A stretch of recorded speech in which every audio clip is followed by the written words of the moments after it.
Good morning, Softball America. Hello, it's August 13th. We're almost to September. We're almost to fall ball. And we're back for another edition of the Rule Book Club here on Good Morning Softball America. Greg Robertson and Tara Henry. Hello, Tara. Good morning, Greg. Good morning, everybody. Sorry about the technical difficulties. That was definitely me. And just so you all know, I was referencing myself. So it was me referencing myself in the third person. Just a little late this morning, but we've got a lot of fun things to talk about, including obstruction. And we're going to talk a little bit about updates on the World Games. I don't know if you guys watched any of those World Games last night. Difficult to find out the time, so we've got that covered for you. But first round of games over at the World Games in China, we'll chat a little bit about that. But just want to say good morning to everybody, and hopefully we'll enjoy this next set of our rule book club, summer rule book club. Yeah, we're going to bring in a guest in a little bit. We'll tell you who that is in a moment. But first, we do want to hear from you. So hit us up in the chat. You can say where you're watching from, how you're spending your day. Let us know what you're doing. We'll read it. We'll flash it on the screen. And Tara, if they're watching on YouTube, I know many of the people in the chat have already done this, and we're grateful for you. But if you're new here, Tara, what should the people be doing on the YouTube page? Well, yeah, hopefully if you're on Twitter, head on over to YouTube and hit the like and subscribe button over on YouTube.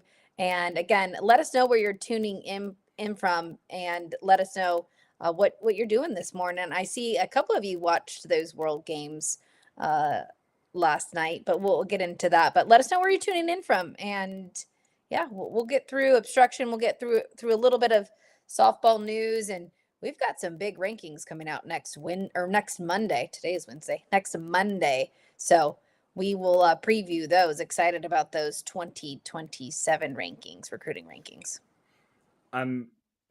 Hi, Nick. Thoughts for the dirt challenges this year? 20 super chats and Greg gets a Kretschmann mohawk. I don't know if Kretsch wants me emulating her look. I don't know if I could pull it off as well as she does. Also, no. My hair's too long as it is right now. I need to get it cut. No, but Tara will tap dance on the next episode if we get 20 super chats today. Yeah, the Strike Zone episode, Tara's going to tap dance. I'm talking about myself as a third person today. I never really do that, ever. Hello to Fang. Good morning, Gray and Tara. Tommy is up in here trying to knock the workday out. Figure I'd come by for a restoring of my sanity. Wow, we're talking about obstruction. All right. That's God bless you, Tommy. Good to see everybody. Haley, who I met at the AUSL games a couple weeks ago, up in the chat. Hello, Haley. Let's talk a little bit about the World Games, and I also want to, for a moment, just mention the Cal staff, because that has been filled out since we last talked to Steve Singleton on this show last week. But Team USA gets off to a good start, 4-0 win to open. Brady's got an article on the site right now, and good beginning for Team USA at the World Games. You know, it was a successful run at the World Games in 2022 here in Birmingham, and now we'll see what goes down here in 2025. But so far, so good for Team USA. Yeah, absolutely. And again, this is the first part of the tournament. And to be honest, I think game one is really hard and difficult. And a lot of that has to do with the travel. This is speaking from experience. When you're crossing that many time zones, just shaking out the cobwebs, probably not the large score that we thought we were going to see. But I think getting that first win and getting that win under the belt is really key for Team USA. Reading some of the chat. Fang's got a question. Thought on Patty basically using the OU staff for the coaches compared to previous teams with a more pieced together coaching staff. Tara? Well, I think it was a big statement for Coach Gasso to put together a coaching pool. And obviously that coaching pool announced a lot of different coaches. So the hardest part about international softball and different tournaments is figuring out who can go when and making sure coaches are available. Excuse me. But, this is their first go at it. And I was a little surprised, to be honest, because I think international is a little bit different than college. Well, I know it is. So this is their first one altogether. But Kelly Kreshman will add that experience. I think that's a big part of why she's there. Obviously, she's traveled internationally a ton. And then John Bartfeld will be there to help bolster that pitching staff. But I do think it was quite interesting to take the OU staff, and also takes that staff away from recruiting too, which is a big piece. And obviously September 1st is coming up here, and figuring that out. But it is a good time to have to do that. It's not necessarily during September 1st. In terms of taking that coaching staff, it is arguably the best coaching staff in the world. So I don't see why you wouldn't take it. But in terms of international experience, I think Kelly will add a little bit of that to the staff. Yeah, good night for TRA Jennings. Rachel Garcia threw well. We've got our first super chat from old Nick. My friend Nick. Tap, tap, tappy. Happy Gilmore voice. I love it. Man, what would the Happy Gilmore 2 took the world by storm because of all the PGA Tour cameos. What would like the softball version of that look like, and which pro and or retired athlete do you think would be the best actress on screen? This is a total aside that has nothing to do with our episode. Wait, just popped in my head. Say that again? You want to do a softball player? Yeah, so like if they did a Happy Gilmore-esque movie about softball. Sam Fisher. You think Sam? Yeah, yeah. Like, just have her be like Justin Thomas, and Scotty Scheffler was very funny in Happy Gilmore too. No, she would be Happy Gilmore for the softball version. Oh no, I mean which like cameos would be have you seen Happy Gilmore 2 yet? Oh no, I haven't seen Happy Gilmore 2. I've only seen one. Oh, they've got like a ton of PGA Tour guys in there making cameos. Okay, Vern is in there. Like I would love to see. Oh, a cameo. Yeah, like Beth and Michelle in Happy Gilmore 2 softball version. Sorry, I thought you meant if we did a softball movie with Happy Gilmore, who would be Happy Gilmore? And I was like, Sam Fisher. Sam Fisher. Awesome. Yeah, exactly. Yeah. Well, food for thought. Chat, if there's anyone that you think would be great. I don't know. I watched Happy Gilmore 2 last week, and I've been thinking a lot about Vern Lundquist quoting Eminem on a TV broadcast. That was a real moment in time for me. All right, let's talk about Cal for a moment before we get into Obstruction, because it is Rulebook Club Day, and this will be pages 76 through 80 in your rulebook, among a couple other things. So, be ready to turn some pages if need be. But Cal has filled out the staff, as Coach Singleton told us would be done. And it's an interesting crew. You've got Danielle Gibson-Wharton, you've got Camille Corona, and you've got Chelsea Singleton, who obviously was probably the easiest hire of all for Coach Singleton. So I think it's a really fun group, and there's a lot of hitting prowess in that company as well. Absolutely. I think Gibby is a huge pickup. Danielle Gibson, I think Wharton did a nice job while she was at Arkansas, obviously alongside DJ Gasso. And I think she's really one of the next bright hitting coaches. She's still a great hitter too. Like, she obviously still can hit as we've seen playing professionally, but I think that was a key pickup. And as a head coach, especially knowing Steve has that in his back pocket, but he's not going to be able to spend as much time on hitting, I think that was an important role for him to fill in, somebody that he knows and trusts and knows that they can run the offense when he's got to do all the head coaching duties. So Camille Corona, he's very familiar with her, played was a Longhorn, and then Chelsea Rex Singleton, obviously his wife. I think that is going to be a fun staff and see what they can do up in Cal. But I do think Danielle Gibby was a big pickup for the Cal Bears. I just want to shout out my FGCL girl, Camille Corona, because I've known Camille since like 2021, and she's a very, very slick defender. She's very, very talented, and the Singletons love her, because when I was talking to Chelsea at the World Series, while we were doing the little filming in the stands thing, Camille came up and we talked about her, and I'm so excited for that opportunity for her, and I think that this helps maybe accelerate the timeline a little bit, as we were talking about Cal last week. It's still going to be tough in year one with all the work they're going to have to do right now to truly be a contender in the ACC. But I think year two, not out of the question at all. And maybe year one. Who's to say? Lots happens in this sport. Things change all the time. Teams, coaches, rules. Perfect segue. With that, let's welcome our guest in. Yeah, so it's Rulebook Club day 3. We're talking about obstruction, and this is one where it's like, look, we could do this alone. We could hear from you in the chat, but something would need clarification, and we would need an expert. So we've brought in the expert, the guy that all of us in the media sphere reach out to and go, hey, so this rule, you got a little something for us there. And he's a great guy. He's become a good friend to all of us media people over the years, and he is the one and only SEC umpire, World Series umpire. You probably see him all over the place. The great legend, Marty Abazishan. Hi, Marty. Good morning. How are you, my friend? Good morning. What's up, guys? Oh, I love it.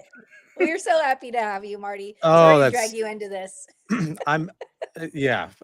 Expert is a lofty expectation for me, but do what I can.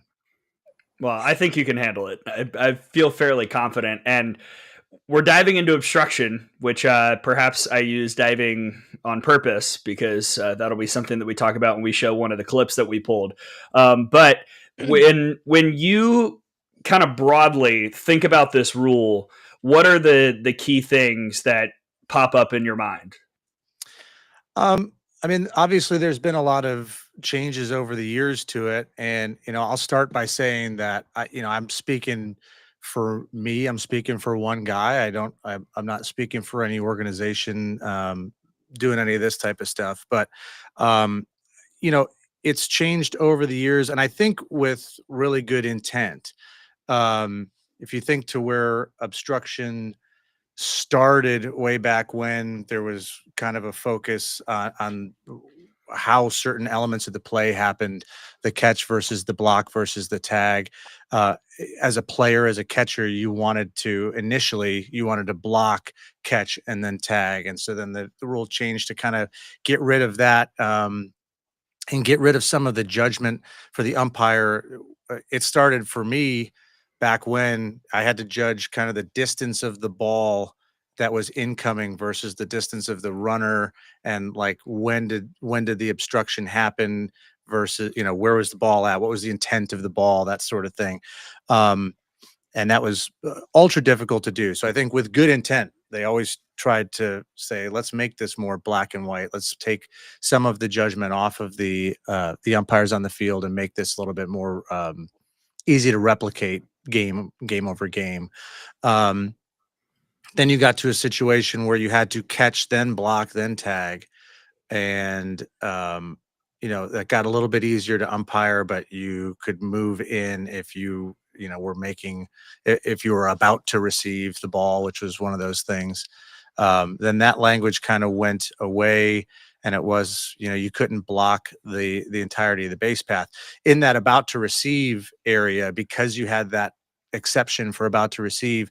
I think, and rightfully so, I think coaches were teaching, you've got to go seek out some contact, or you've got to seek out being obstructed and showing the world that you were impeded, because that was a way to take advantage of the rule. I don't blame anybody for teaching players to do that, but then that kind of goes against the name of the game for the NCAA and player safety.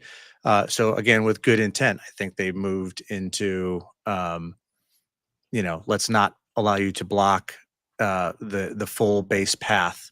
So now you got into a situation of, is a foot here or is it here? Is it an inch off or not? seeing that was kind of taken advantage of, it went to you can't block any portion of the base with good intent. Like you can't force a runner. You want to give the runner the entirety of the front leading edge of the base, and you don't want to force them to have to go one way or the other. But then that kind of evolved into the place that we're in now, and now there's another rule change that I don't know what time the meetings are happening, but I think prop is today. So Today or tomorrow? Is it today or tomorrow? I think I it's believe today. it's today. Yeah, Oh, I think it's maybe they're today. watching. So Maybe they're watching this. huh, What do you have to say, Marty? what I have to say is anything that we're talking about on language for this rule is it's just a proposal technically at this point. So for people that don't know, how these things happen, it's there's not one person that just decides, hey, this is what I want obstruction to look like this year. And we as umpires, we certainly don't get any real say in that. We're not even at the point with this new proposed language where we have an idea of how it's going to end up being officiated because it's not official language yet. So, assuming that prop takes, to back up, it goes to the rules committee, takes a bunch of feedback from a bunch of different places, and they'll meet on this and they'll determine what what the intent of the rule should be, and what's good for the game. It's not stuff that's taken lightly. I know that they debate this stuff ad nauseum, and they meet for days in person to walk through final verbiage. The rules committee is made up of administrators and coaches. They determine what this rule is going to be. This language goes out, and then there's a long comment period on the language as it sits. Here's the proposed language. And it goes out to coaches and administrators at large to say, is there, do you think this is right, wrong, provide comment. Then it gets to the place where we're at today. It goes to prop in its current form, and prop either approves it or doesn't. Once they approve it, now it's a rule. Now it's something that gets kicked to our leadership on the umpire side for them to determine how is this going to be taught to us? How is this going to be officiated? So until the language is like set in stone, we don't really know. We haven't even started the ball rolling on how this is going to be officiated going forward because we can't. It could change before the end of the day. So, Greg, do you have the actual language, our former language and our proposed language? I Can we get do. those to people, and then we can have a chat about it? All right, I'm going to read the entirety of 951. We'll start with 9511. By the way, 4 pages in the rule book. This is there's a lot of bold and italicized, so I'm going to do my Did you best. see Marty's eyebrows go up when you said you were going to read the entirety? I'm going to read the whole thing. Not all 4 pages. I'm going to read just the first stanza. Okay. get lunch and I'll be back. I'm gonna try and keep time on task a little bit. So 9511, a defensive player neither in possession of the ball nor in the act of fielding a batted ball impedes, and this is obstruction occurs when impedes a batter's attempt to make contact with the pitch or impedes the progress of any runner who is legally running bases on a live ball. It can be intentional or unintentional.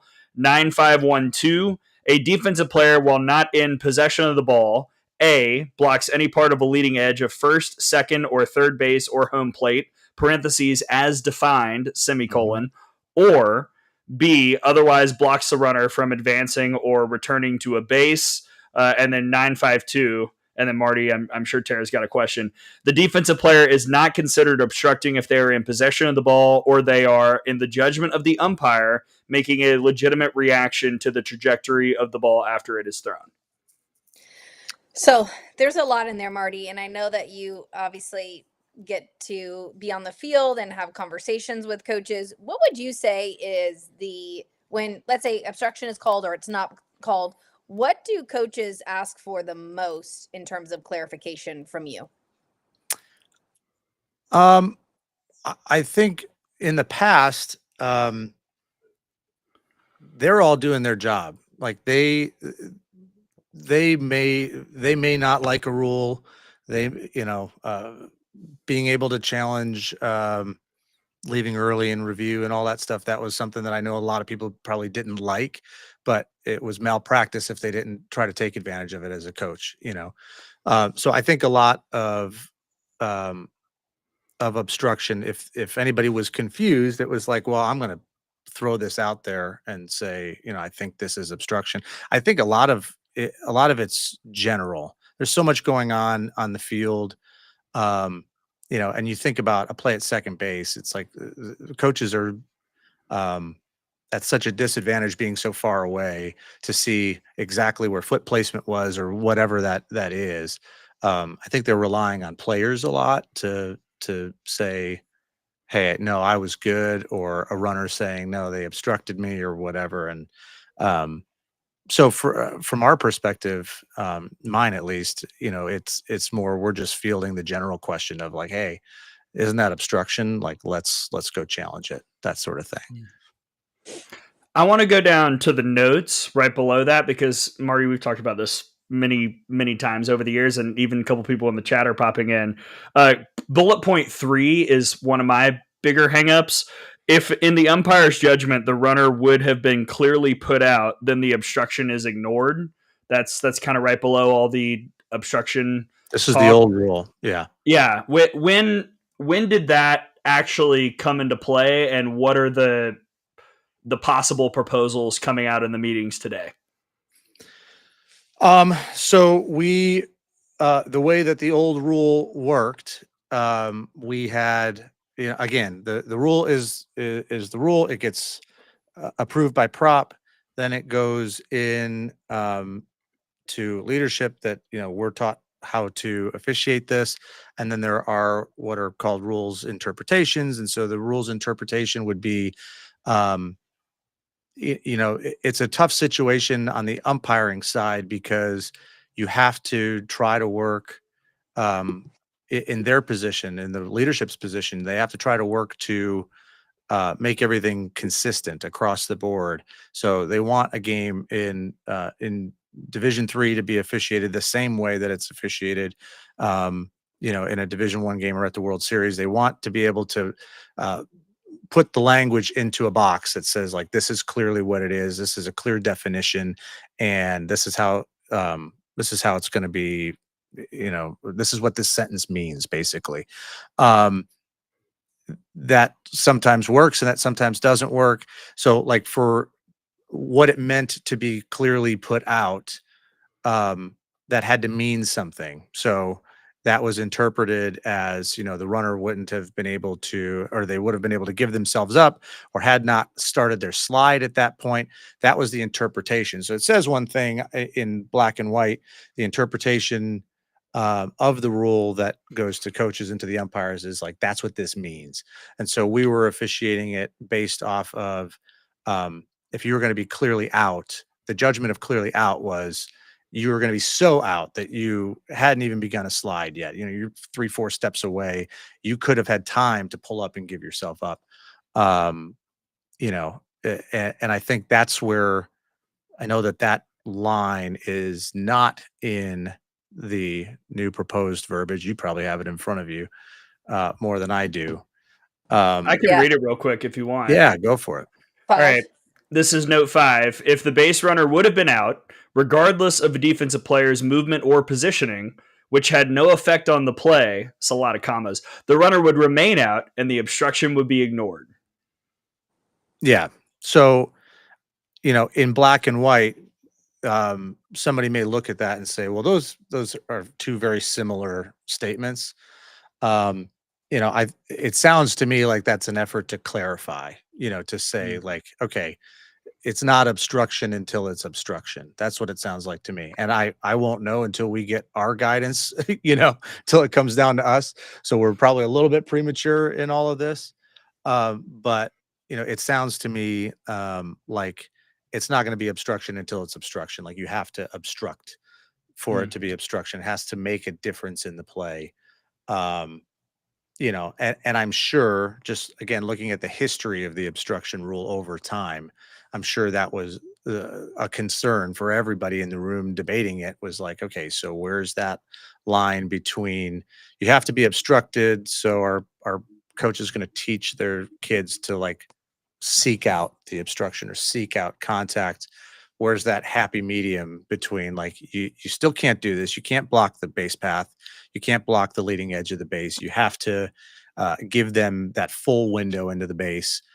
Um, but also like if I don't give you the full window to the base and I don't really obstruct you, like it doesn't matter. Um, that's what it sounds like to me. What I think would be like best case scenario for everybody is if everybody just played softball. Like you know what I mean? Like I'm trying to reach the base and that's it. Then that would be great. That would make it so much easier to officiate anyway. It's like, okay, I'm not trying to reach a person, I'm trying to reach the base. And I think Mhm. years ago, and not too many years ago, I think people were trying to reach the person. Um, but if the goal of the sport is to like hit this base, then that, and then finally that fourth base, that's where I want to get to. Like, just play the game, and I think it'll make it easier on everybody if that's how it goes. Well, I agree with you, Marty, and I think it also starts at the youth level. And I saw you out in Colorado this year, working the youth tournaments with various new umpires. So just so everybody knows, pretty cool. They go out and train umpires, and they have little mics and little earphones, and they can actually. It's really funny. It's awesome. You see Marty talking to the umpires that are out on the field, but they're training new umpires, and part of that is obstruction. But I think a lot of that is also athletes and players and coaches at the youth level doing the same thing. You're taught to run into the fielder. You're taught to go at whoever is in possession or will be in possession of the ball rather than going to try and get to the bag or just to simply score, right? Like, you know, trying to actually just get to the plate. But I wanted to touch on that, Marty. I know there's a lot of umpires that you were able to train this summer, and what that process looks like, and obviously in your spot you're teaching and coaching these umpires. When it comes to the obstruction rule, what is the hardest part of really going through that with them? Because I know you probably went through it a lot this summer in teaching those umpires. Well, so we weren't teaching off of what the new language is again, because it's like it's got to go through its process. It's got to get to prop. It's got to get approved. Then it's got to go to our leadership. Then they've got to figure out, you know, again, the umpires don't have a say in the rule. So it's like, here's the final stuff. Here's what you've got, and now you've got a few months to figure out how this is going to be officiated and taught. So it's a weird timeline. So we weren't really teaching on there. I can say for umpires that are coming up, and I remember when I was starting and getting into it, um, the hardest thing about the obstruction rule is it feels like it's a level 200, level 300 class where um, your instinct as a human being is to watch the play, is to watch the ball, and secondarily to watch the runner. It's not in your instinct to watch a positioning of a player. You're just like you're a fan of the game first. That's why you get into it. And so you're watching this play and you're like, your first thought when you first start is like, wow, what a great throw from left field. Like, what a cannon. And whatever. So she gets put out and pow, you got it. But you have to get into this, you have to watch the game completely differently. So you have to get into, now it's like I can set up, if you watch any of these games and you're watching the officials, you'll see, say at home plate, we're starting basically at the point of home plate as a starting position. So right behind it. And we'll actually kind of take a step back and we'll start to move one way or the other to try and get a line on. I need to be able to see where the throw's coming from. If the throw's coming straight at me, it's like the tornado alley thing. It's like if a tornado looks like it's not moving, it's coming at you. It's like I don't want to be straight line to the ball. I want to have a little bit of perspective for the ball to be coming in from the side so I know how much time it's going to take to get there. I also need to have perspective of where is the runner going? Where does the runner want to go? Then I've got to look at the positioning of that, in this case, the catcher.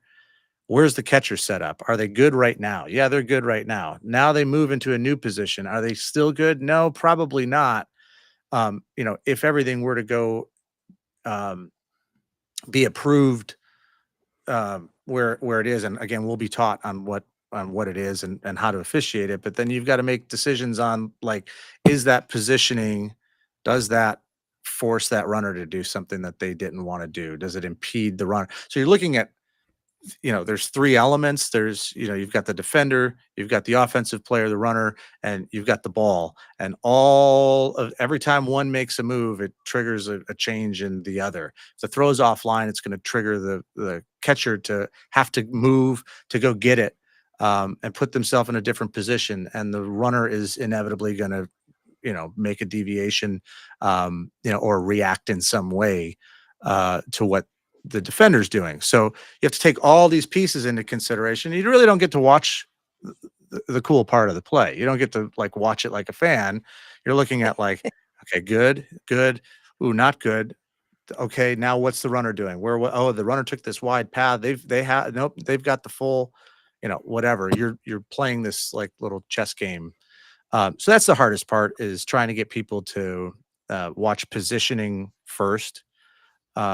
It always used to be ball first, and then you were looking for catch, block, tag, that sort of thing. And now, the change a few years ago, you had to get into watching the position first. And it felt like it got to the point that if the positioning was bad by the defender, then, you're pretty much out of luck, or you were out of luck. Unless you were so far out that, you could have given yourself up. So, yeah, it's not, it's hard. You got a lot of fans, I'm sure, that are in this room right now, or Yes. whatever. Yeah. It's not Talk to as 'em. it's not as easy. Whenever I've talked to at the NFCA or any of this other type of stuff in the past, like, I'll show a play really quick and I'll be like, hey, okay, great. Obstruction or not, who thinks whatever? And inevitably somebody goes, hey, let's see it again really quick. Play it back. I didn't see it. I was like, no, I get to watch it one time, real time. You get to watch it one time, real time. Figure it out. And that, it illustrates the point pretty well. It's like, no, you don't get to do that. I'll dim the lights. It's like, oh, it was tough to see because there was this, or you turn the lights up. Oh, there's a glare. It's like, yeah, I got glares too. I got the sun in my face. We do the best we can. Yeah, it's a hot day. 14 innings. I mean, Yeah. All right, so that's a great tee up, because we do have one clip. I was just gonna play it. I guess I'll play it once and have you kind of walk us through it just a bit. One note to our viewers: I was not able to download stuff, so I literally just recorded it with my phone on my laptop. So this unaware there was going to be a clip, by the way. So is that okay? One clip. Are you cool with it? Yeah, I'll comment if I can, and if I Okay. can't, then I won't. All right, I'm gonna play it. Yeah, if you can't, then just Gray and I will.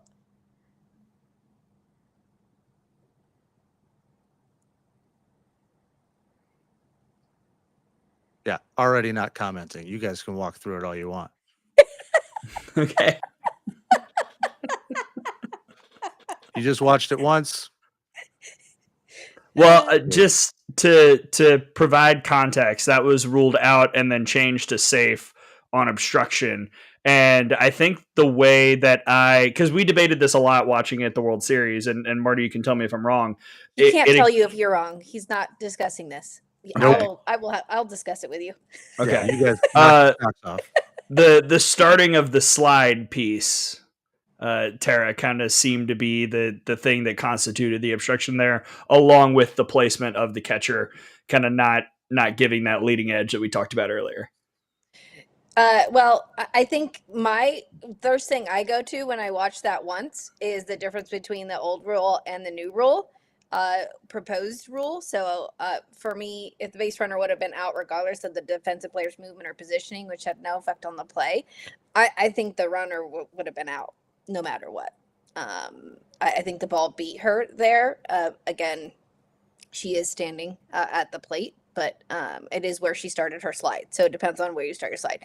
I would like to look at it again, right? Like, I think that would be nice. But again, this is what I think this is important for the fans and for everybody to understand. And the real reason that I love that Marty came on the show is because I hope people understand that the umpires are simply enforcing the rules that are made by the coaches and are put into the coaching questionnaires, which I hope coaches also actually submit those and answer those, because when the rules questionnaire comes out, I know for a fact it's a very low percentage of coaches that actually submit their thoughts on those rules. So I think for me, the thing about this podcast is making it people understand it's not that easy. Interpreting all these multiple rules. I'm looking at all the notes on the new rule, all the notes on the old rule, where she started her slide. How do you understand where she started her slide? What position were you in? Like Marty just said, like, do you have to get around that? It's a pretty quick play.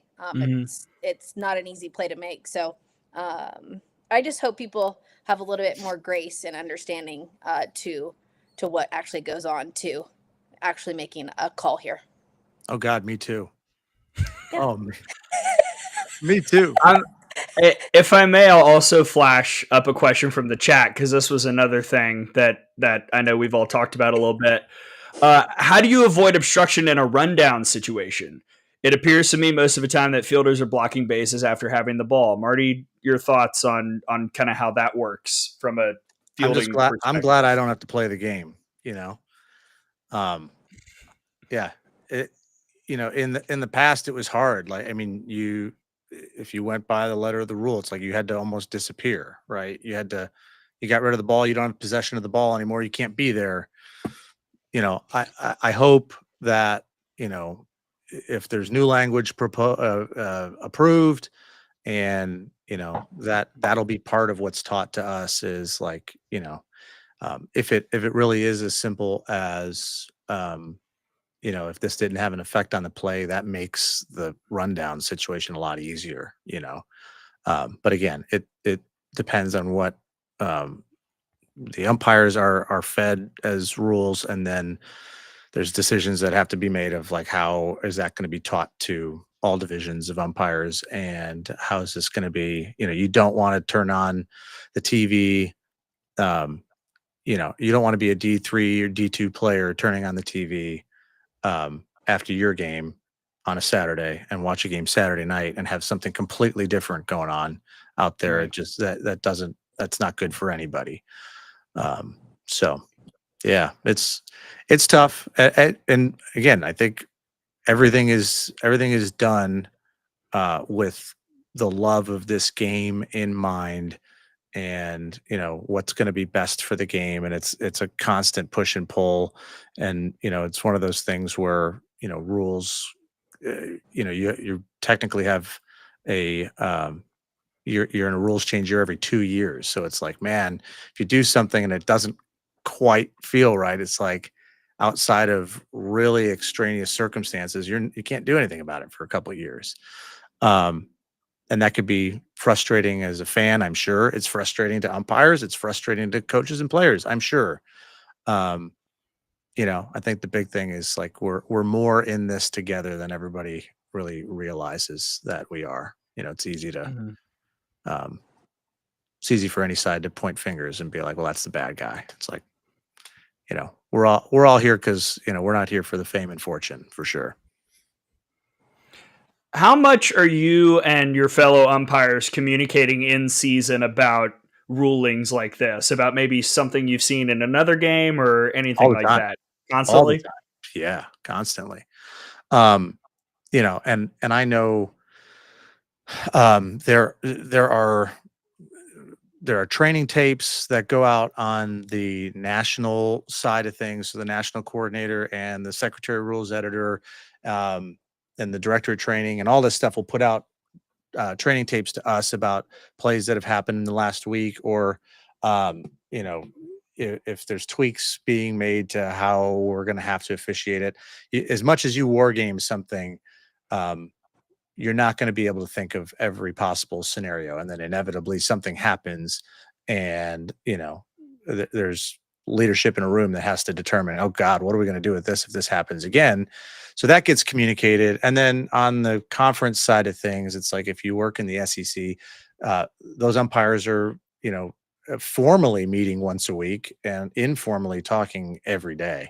And it's like you get out on getaway day and you're going to the airport, you're on the phone with somebody else that was somewhere else. Hey, what happened? Did you see this play yesterday? Whatever. You had a 4 o'clock game on Saturday and you're back to your hotel room and everybody's watching the game that's on at 7 or whatever. And hey, what'd you think of this? Like it's constant communication. And I know like our crews, like we get together after a game. Um, you talk about you talk about 104 degrees, 14 innings or whatever you said it was. It's like we get done with that 14 inning game, and I'll go and I'll watch the whole game again. And then and a lot of us, like a lot of the crews I work with, will sit together, the three of us, and break down the whole game again. And then you wake up in the morning and something bothers you about the game, and so you go and watch it again and break down the plays that you were bothered by or whatever it is. And um, a lot of that's a development thing for us. It's to we don't want to make mistakes, and we certainly don't want to make them twice. And a lot of it's an accountability thing. Like a relationship or at least a professional relationship enough with a coach to go out and say, hey, I looked at that play last night, you were right. I kicked it. And coaches will do the same thing. They'll come back and say, hey, I gave you hell about this play, but you were right. And so there's a lot of that goes on behind the scenes. That's not really like that um, that probably doesn't play on TV or whatever. Yeah, I think that would be really interesting though to have that. Too bad not everybody's mic'd up all the time. I know we probably would have to have a 5-second delay just to make sure that there's nothing that can't get said on. What? Come on, Tara. I would keep a pair of scissors in my back pocket if I had a microphone on me the whole time. It's like, it broke again. Can you believe it? We do have a lot. I mean, we have a lot of communication even in game. There's a lot of that stuff that happens in game. Like we were, the SEC, the ACC. There's other conferences that are going to it are wearing the communication headsets.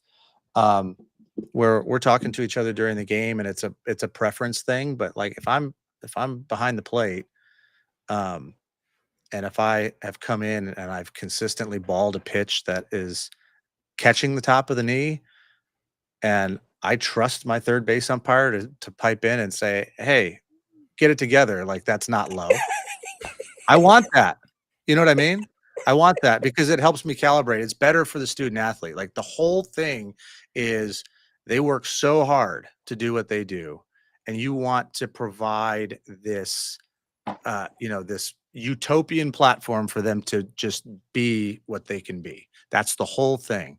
And so if we can do that, that's great. If we can use technology to say, hey, you blew that pitch at the knee twice already, don't blow it for the rest of the game. I'd rather hear that in the second inning and fix it than, wait until the game's over and have somebody go, yeah, I think you were terrible on the low end of the zone all game, and it's hard.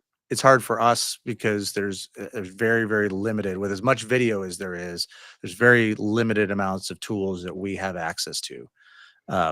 Especially regarding strike zone. Like we don't get access to, the same camera feeds that the teams will have in house that are showing, up, down, top of the plate, looking straight down, high home. We don't get access to granular data. Some schools will choose to give us data from TrackMan or Yakkertech or whatever, but it's really a heat map. We're not getting granular data to show like, here are the pitches that you missed. I would want to know like, okay, I'm missing pitches on the outer half of the plate, but I also want to know like, am I missing those? Am I balling a strike or striking a ball? Is it on left-handed hitters? Is it the same type of pitch? All these sorts of things I want to know because now we can establish a pattern. I can figure out why am I missing fastballs outside that are off the plate, but I'm calling a strike to a left-handed hitter. It may mean I'm right-eye dominant. And I may have to move my positioning in a little bit more to try and get a better look at the outside of the plate. So, I mean, it's tough. It's a battle, and hopefully we're getting to the point where we can get more and more of that stuff. But it's good perspective for people that are watching. Brady has a burning question for you, Marty. I was gonna flash this up too. Who has the best lineup handwriting? I love this question. Only Brady. But I'll be honest, I have not once ever thought about handwriting. Ever. Really? How do you read the names or the numbers? You don't think about that? Oh my God. I am not good enough. I'm not good enough. I have to worry about a game. I'm not, yeah. Well, once you talk to all your buddies, somebody needs to come back and tell us who has the best handwriting in the country. Yeah, we'll put that on the questionnaire. That'll be first on my list of things to do. Sorry. Anything else, Marty, about obstruction that you feel like the general world should know? I mean, again, as of tomorrow morning, there could be, new official language that we're going to have to relearn. And, we're all going to get a new physical rule book very, very soon. But this seems to be the rule that everybody always asks about. And so we wanted to give you the floor one last time to mention anything else about obstruction that maybe the general softball public should be aware of. No, I mean, I just think the me as an umpire, and only speaking for me, like I've watched this evolution of this rule. I do think that the evolution of the rule has been, in good faith, and it's been reactionary to how the game is being played. I hope that it becomes. I hope it's simple for us to officiate selfishly. I hope it's simpler for coaches to say, "Hey, go play the game." Try and achieve the next base. And I mean, I think if it gets down to basics like that, I think it's just going to be so much easier for the athlete, so much easier for there doesn't need to be contention all the time on that stuff. It doesn't have to go to review every time there's a play at the base or whatever. Yeah, I don't know. We'll see. We'll see which way it goes. I'm optimistic. Amazing. Well, Marty, we thank you so much for being here. Sorry that we put a clip up, even though Gray and I will discuss it at length. You guys can do whatever you want. By the way, I'm loving the vibe. Is that the office? Where are you? That's a.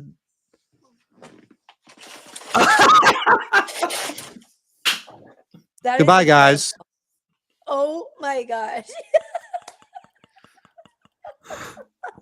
I thought it was an actual background. I thought you were in like a loft. That's the goal.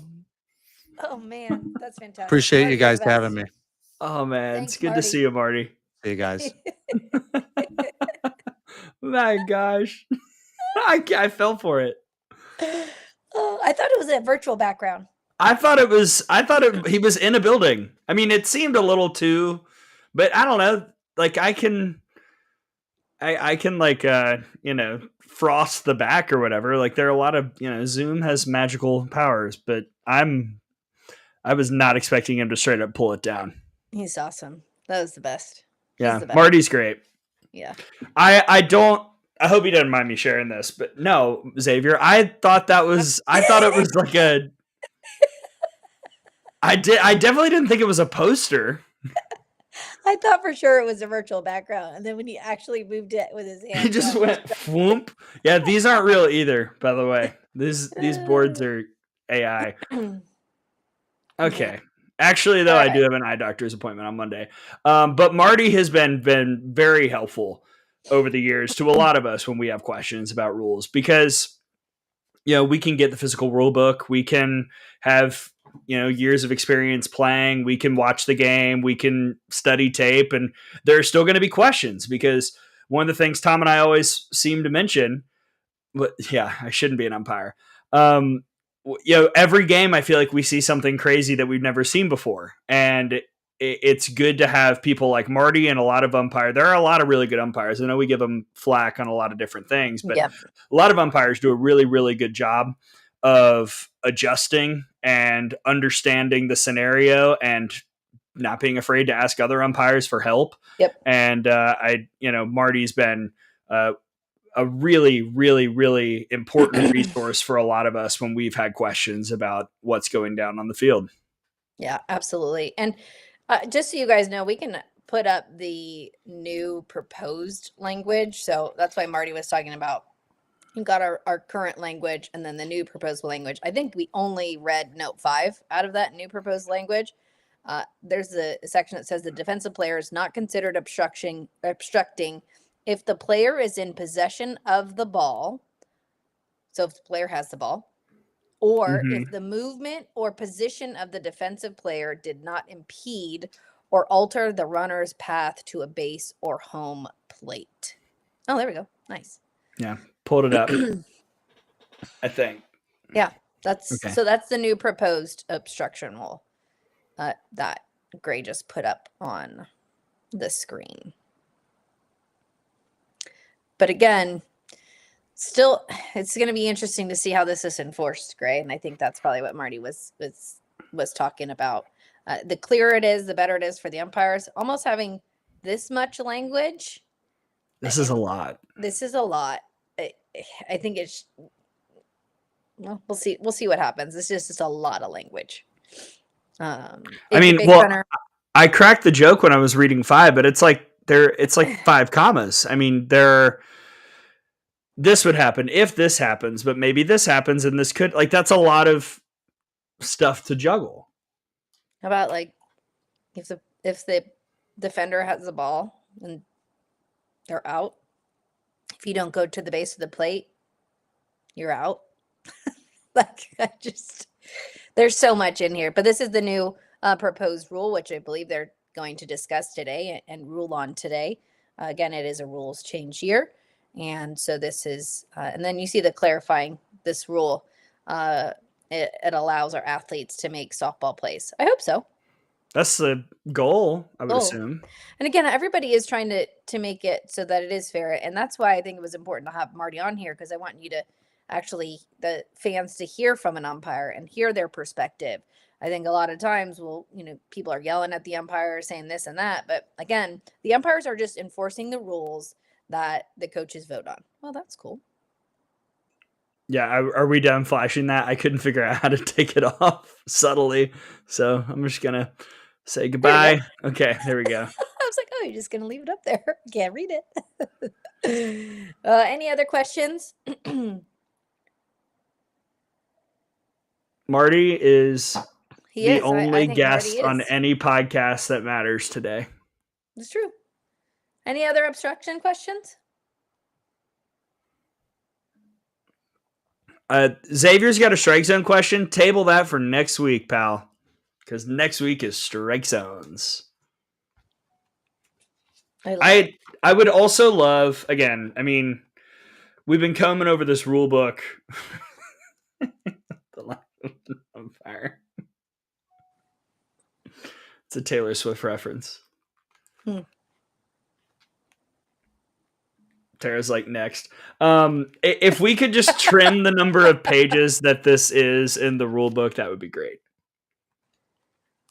Comment on obstruction on a base stealing attempt.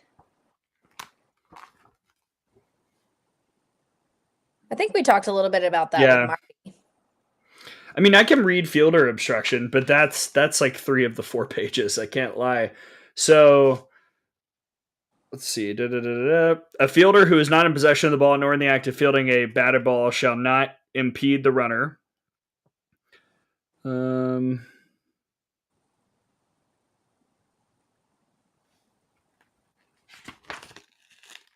me find it. On these notes, on the new notes, that we just flashed up, I think another interesting obstruction may be ruled even though there's no physical contact, right? So they're leaving that in there, which obviously keeps it to open to interpretation. And then blocking the leading edge of the base constitutes obstruction unless the runner's ability to reach the base is not hindered. So blocking the leading edge of the base constitutes obstruction unless the runner's ability to reach the base was not hindered. So you could block it, but if the runner's ability to reach the base is not hindered, it's not obstruction. Yeah. I mean, it's pretty much the same language, just with different. But see, this is where the rule book part is hard, because again, 4 different pages and most of it is effects of stuff. So there are like 5 things that would happen in case there's any kind of fielder obstruction. But we know the result of that. I mean, you're awarded the base. So All right. Well, while Gray looks for that, on Monday, like I said, we did. Have I ever been tossed from a game? No, I've been given a warning, and I was arguing balls and strikes, nice. but not actual balls and strikes, actual the count, because it's really easy for umpires to keep track of the count, and I don't think if they don't know the count, then that should be a problem. On Monday of next week, we are releasing our recruiting rankings. Our 2027s will be out. It's dropping on Monday. Those are going to be really exciting. It's a next generation of talent. Those are the athletes who will be. September 1st is a big day for those athletes, so they'll be hopefully choosing their next portion of their life in terms of their college. And so on Monday of next week, our 2027 rankings will drop. And I've had a look at them. They're going to be good for you all. Those college fans, it'd be interesting for you to see the next generation and when they sign with your favorite colleges, where they're at in those rankings. I'll be honest. I think we kind of like, there wasn't anything new. I was reading through it and I was like, it's kind of everything we talked about. I don't know why I'm dancing. 3 weeks. Why am I? Because you think Florida? No, that's not going to happen. So talking almost as much smack as Thomas Castellanos, and I wouldn't recommend that against the Tide. Annie wants to ask about my top 25. If anyone's got a question, fire away. I wrote like a lot of words about it. So I saw some people's like justify the decisions. I was like, well, read the article, because I wrote, how many words is that? 3,700 words in this top 25. So the justification is kind of in the article itself. But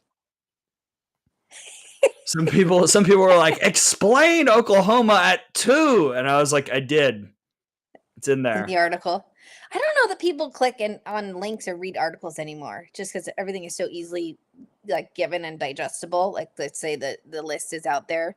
I don't think people go in and read things as much as they used to. 3,500 words. It's a lot of words, Gray. Wait, did Brady take out 200 words? Oh, on my Word document, it's 3,714. Maybe Brady it's shortened. probably edited a few. Oh, Brady. What? Yeah, Florida State soccer is like top 3 in the country. We're not doing this. We're not doing this, Burner. But you know what's going to happen. So yeah, I have no qualms about the list I put out. I also would like to point out, at this point in the year, it's August. It's just fun exercise. It's really like, I saw a lot of people getting bent out of shape. It's not. Let's calm down. Let's calm down. This probably won't even be my preseason top 25. I'm just saying, because probably my opinion changes all the time. I mean, I changed it about 7 different times from when Brady texted me asking me to do it to when it was actually published. Well, thanks for doing that, Gray. It was fun. I enjoyed it. I was shocked at what people were mad about. It was not what I thought. Go and read the article, people, and next week we can have a discussion about it. Okay. Tara is doing one soon. Yeah, I'm going to do my own top 25. Love it. I know. Yeah, see? Brady, she doesn't know it, though. Spoiler alert. Tara's going to do one. She doesn't know that. Hey, before we leave, I went to the Angels-Dodgers game last night back on the West Coast. And so you saw the triple play. I saw the triple play live. My mom actually was filming it. And it was so cool. I saw the triple play live. My nephew, Mike Trout, waved at my nephew. It was the cutest thing. Well, he was on deck. My nephew just is turning 5. He was waving at Mike Trout, and he has a Mike Trout shirt. My mom and I are both Dodgers fans, but it's fine. He likes the Angels. He can choose who he wants to like. Anyways, he waved at Mike Trout, and Mike Trout waved at him one at bat, and then he nodded at him. I was like, wow, that is so cool. And it made my nephew's night. And he got a baseball. My gosh. Like all those things in one. Like the Dodgers lost, so my mom wasn't very happy, but it was a triple play though. We did see a triple play. Triple play live. How cool is that? And it was like not a complicated triple play at all. No. I mean, you want to talk about the hosed clause. My man at first base, there's nothing he could do at all. Oh yeah, and then he got like just like a slippery first base or something. Like what did they put, like slime on first base? Because he went back and landed on first and then slipped off of first. But it was so quick, like it happened so quick. It was probably the easiest triple I've ever seen. Brady has a question. Were you the person that bet on a triple play happening? Tara, do we need to check your Venmo? No.